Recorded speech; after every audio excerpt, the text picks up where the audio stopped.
Olá, pessoal!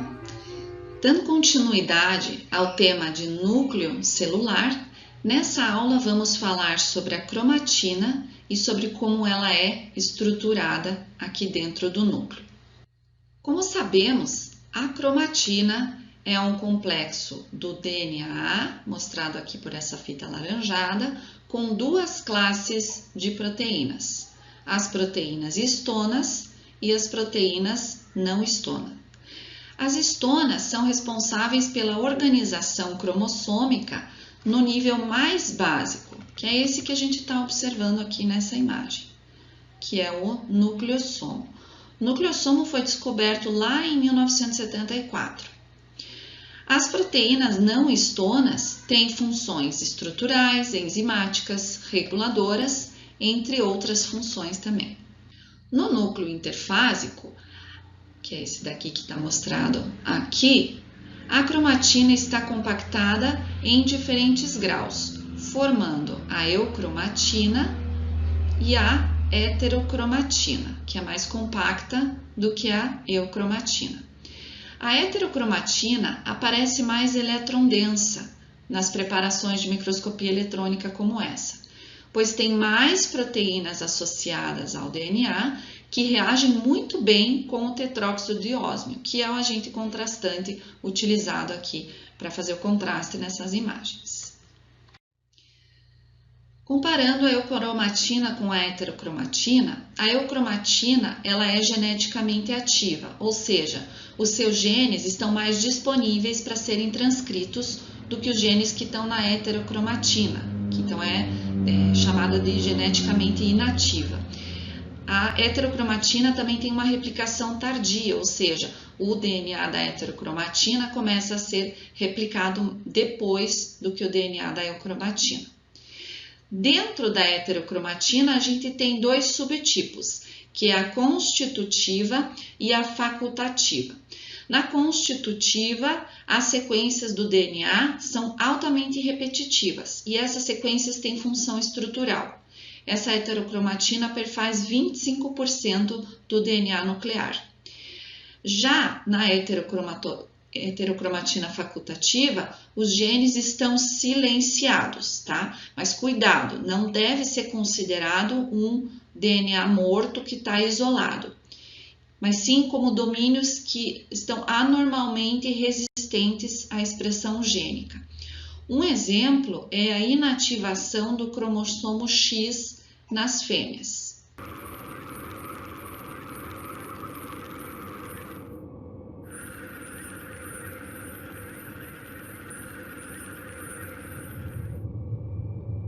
DNA review. Our genetic information is encoded by the DNA double helix. When DNA is read or transcribed, one strand of the double helix serves as a template strand.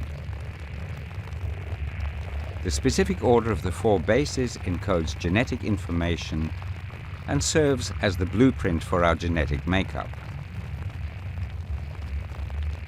Each rung of the DNA ladder is called a base pair. In total, the human genome consists of about 3 billion base pairs and encodes about 30,000 genes. In our cells, DNA is wrapped around proteins like thread around a spool. The structure that we see here is called a nucleosome, which consists of the DNA helix tightly coiled around histone proteins. Histones have long extensions called histone tails, which protrude from the nucleosome core. As we will see, modifications to both the histone tails and the DNA itself are indicative of whether DNA is active or not, and this is controlled by epigenetics. Epigenetics and the X chromosomes. Humans have 23 sets of chromosomes. The sex chromosomes, X and Y, determine the sex of an individual. Females have 2 X chromosomes, males have 1 X and 1 Y chromosome. Epigenetics refers to processes that instruct our cells how and when to read the DNA blueprint. As we will see, female cells use an epigenetic mechanism to inactivate or silence one of the X chromosomes in each cell to prevent abnormal development. We are now looking at cells from a female body. A full copy of the genome is found in the nucleus of every cell.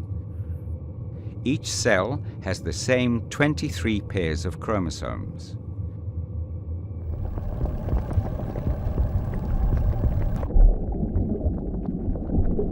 We can now see individual X chromosomes. Highlighted here are 2 X chromosomes from one cell. The inactive X is compact in appearance, whereas the active X occupies a much greater volume, despite the 2 chromosomes having the same gene content. We will now take a look at each X chromosome at the molecular level, which is at approximately 1 million times magnification. The active X chromosome. The active chromosome has a dispersed or open appearance, often described as resembling beads on a string. Molecules involved in gene transcription can access open DNA. The active X chromosome has specific active histone tail modifications that tag the DNA. In the next few shots, we'll look at examples of molecules that can access the active X chromosome. Transcription factors can bind open DNA. These proteins are important in transcription initiation. They can recruit other proteins, such as histone-modifying enzymes. A new modification is added to a histone tail.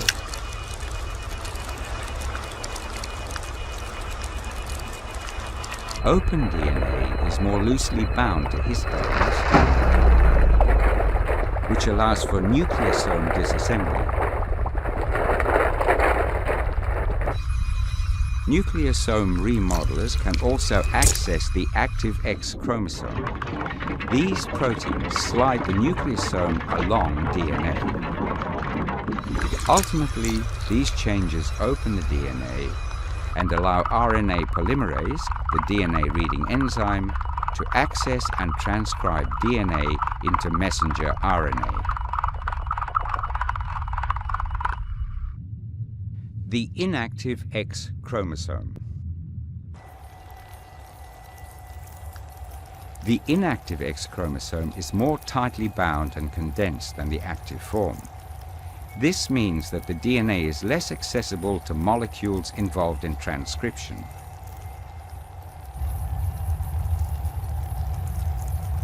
Inactive X has modifications, including specific inactive histone tail modifications, DNA methylation, and additional structural proteins that help to zip up the DNA. Ultimately, this compact version of the chromosome is unable to be transcribed and is therefore silenced. So let's compare the 2 X chromosomes directly. The active X has a dispersed or open appearance. This means the genes on this chromosome are active or on. The inactive X has a condensed or closed appearance, meaning that the genes on this chromosome are inactive or off. Histone tail modifications and DNA methylation are examples of epigenetic marks, modifications that distinguish between the active and inactive chromosomes. Epigenetic inheritance can be visualized by the process of X inactivation.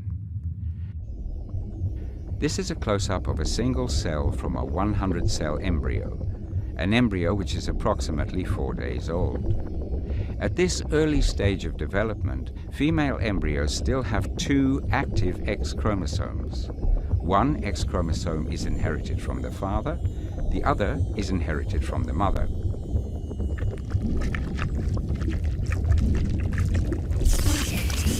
Around this time, the two active X chromosomes interact transiently and one is inactivated. The other is kept active. This process is mediated by both RNAs and proteins. The inactivation of the X chromosome involves the condensing of DNA. This is marked by the change in histone tail modifications, the arrival of structural proteins which help condense the DNA, and DNA methylation.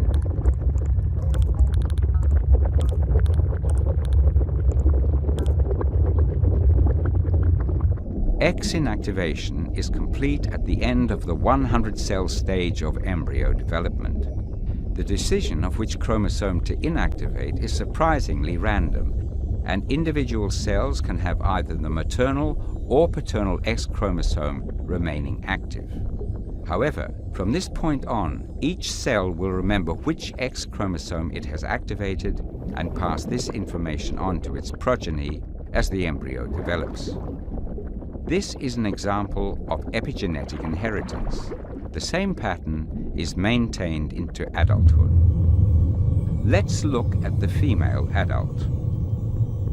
If we could visualize X inactivation on the skin, you would see a distinct pattern based on the growth and migration of the original 100 cells in the 4-day-old embryo.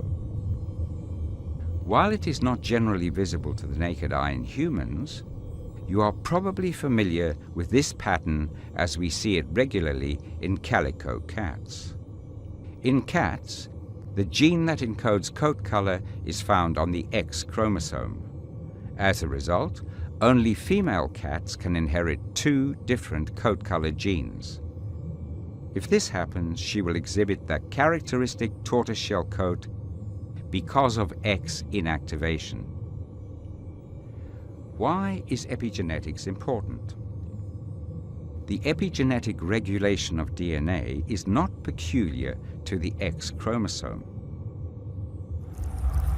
In fact, it is used throughout the body to turn different genes on or off in different cell types. For example, the insulin gene is switched on in pancreatic cells where insulin is made, but is inactive elsewhere in the body. Antibody genes are active in the antibody-secreting plasma cells of the immune system, but switched off elsewhere in the body. And just as epigenetics is important for normal cell function, when things go wrong, it can lead to disease. For example, there are certain genes in our bodies that protect us from cancer, collectively called tumor suppressor genes. These genes are usually on. Some diseases can cause the aberrant inactivation of these suppressor genes, which can lead to cancer. Scientists are trying to understand how epigenetic regulation controls normal development and how epigenetic mistakes cause disease. By understanding the mechanisms involved in epigenetic control, they will also start to look for new treatments that will override the epigenetic marks that cause disease.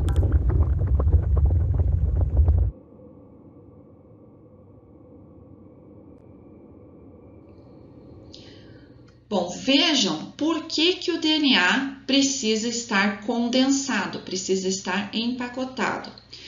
As células humanas têm 6 bilhões de pares de base. Cada par de base tem um comprimento de 0,34 nanômetros, o que dá um total de comprimento de 2 metros de DNA para caber em um núcleo de 10 micrômetros de diâmetro. Isso sem contar a hidratação da molécula de DNA, ou seja, são 6 moléculas de água que interagem com cada par de base. Isso aumenta ainda mais o volume ocupado por esse DNA. Essa compactação, então, tem que ser feita, mas ela deve ser feita de forma dinâmica para permitir o acesso a essas sequências de DNA específica que devem ser expressas, que devem ser replicadas, etc.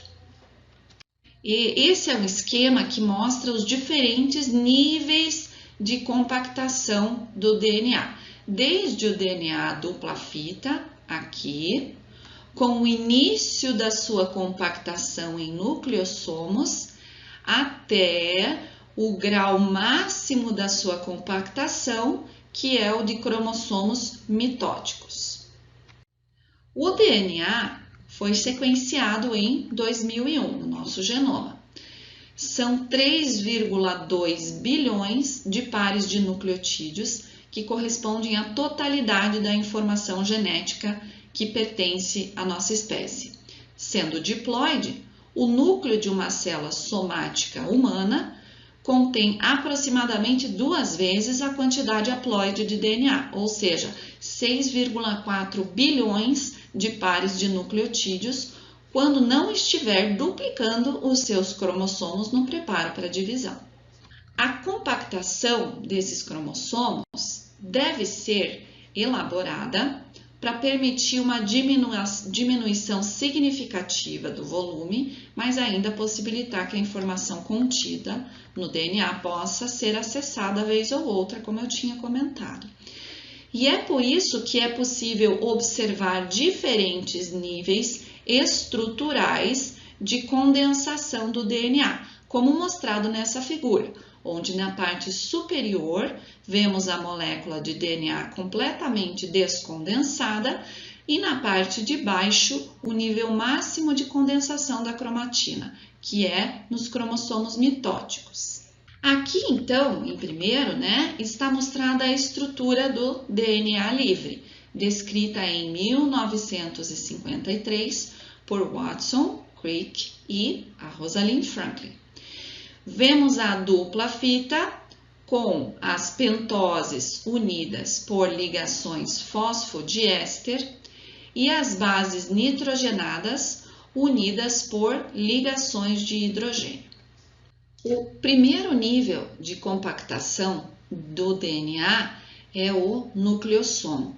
Ele foi descoberto no início dos anos 1970, quando se fez um tratamento que desenrolou parcialmente essa cromatina e observou-se ao microscópio eletrônico isso daqui, uma estrutura em colar de contas. O colar é o DNA e cada conta é uma partícula do cerne do nucleossomo, que consiste em DNA, que é essa fita vermelha, enrolado em um núcleo de estonas, que é essa parte amarela aqui. Quando essa estrutura, os nucleossomos, é tratada com nucleases, que são enzimas que clivam o DNA, esse tratamento gera fragmentos de cerca de 200 pares de base, que estão enrolados em um núcleo de estonas. O DNA que estava enrolado estava protegido da ação das nucleases por causa dessas estonas, dessas proteínas associadas. O DNA que estava desprotegido foi clivado pelas nucleases. Bom, como eu falei, em 1974, verificou-se que esse DNA estava associado a proteínas. E quando as partículas foram dissociadas, ou seja, o DNA foi separado dessas proteínas, as estonas foram caracterizadas. E verificou-se que o core proteico do cerne de estonas era, na verdade, composto por um octâmero de estonas. Então, eu tinha 8 proteínas estonas naquele cerne amarelinho ali, tá? As estonas, que são essas aqui, são proteínas altamente conservadas entre as espécies e são ricas em aminoácidos básicos, como lisina e arginina. As cargas positivas da lisina e da arginina neutralizam a carga negativa da cadeia principal fosfodiéster do DNA. A estrutura do nucleossomo já foi determinada com análise de cristais por difração de raio-x. Observem que as 8 caudas N-terminais das estonas, que estão mostradas aqui, se projetam para fora da estrutura do cerne. A conformação dessas caudas é altamente flexível e atua como sítio de ligação para grupos de outras proteínas. Nessa imagem, feita em microscopia eletrônica de transmissão, é possível observar o primeiro nível de compactação do DNA em nucleossomos. Observe o claro aspecto de colar de contas. A cromatina de uma célula viva em intérfase raramente apresenta a forma de colar de contas. Quando o núcleo é delicadamente lisado e visto ao microscópio eletrônico, grande parte da cromatina é vista como uma fibra de 30 nanômetros de espessura, ao contrário do colar de pérolas de nucleossomos, que tem 11 nanômetros de espessura. In this animation, we'll see the way our DNA is tightly packed up to fit into the nucleus of every cell.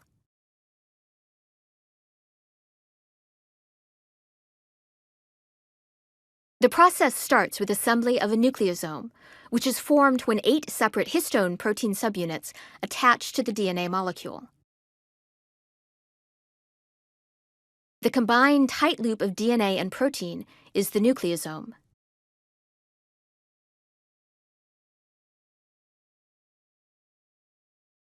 Six nucleosomes are coiled together, and these then stack on top of each other. The end result is a fiber of packed nucleosomes known as chromatin.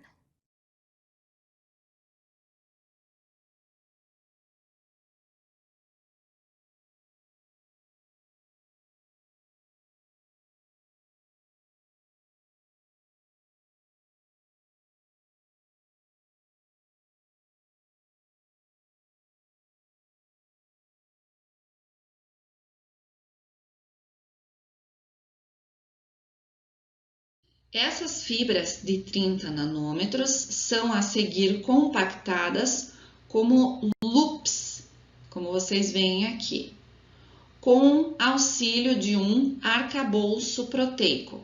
Essa organização das fibras de 30 nanômetros está melhor representada aqui nesse esquema. Então, a gente vê aqui o DNA, primeiro nível de compactação, nucleossomos, segundo nível, fibra de 30 nanômetros. E aí essas fibras de 30 nanômetros se organizam nesses loops, mas essa organização depende de um arcabouço proteico, que aqui está representado em verde, tá? Então, normalmente, elas estão organizadas desse jeito aqui em fibras de 30 nanômetros e organizadas com auxílio de uma proteína, e é assim que elas estão na intérfase. Quando o gene está com alto nível de expressão, por exemplo, um gene que está localizado nesse loop aqui, no cantinho desse loop aqui, a sua sequência pode ser facilmente acessada com a reversão dos processos de enovelamento. Então, veja aqui bem enovelado, aqui pouco enovelado. Então, houve uma reversão do enovelamento. Isso vai depender das enzimas modificadoras de histonas e também complexos de remodelamento da cromatina. E aí, nesse caso aqui, o gene, a sequência do gene pode ser acessada para fazer, por exemplo, a sua transcrição. O estágio final de condensação da cromatina está nos cromossomos mitóticos, quando 1 micrômetro de cromossomo mitótico abriga 1 centímetro de DNA, ou seja, uma taxa de empacotamento de 10.000 para 1, tá? Como mostrado aqui, as cromátides altamente compactadas nesse cromossomo mitótico. Na aula a seguir, a estrutura dos cromossomos será abordada de início com base nesse estágio de condensação dos cromossomos. Eu agradeço a atenção de vocês até aqui e até mais.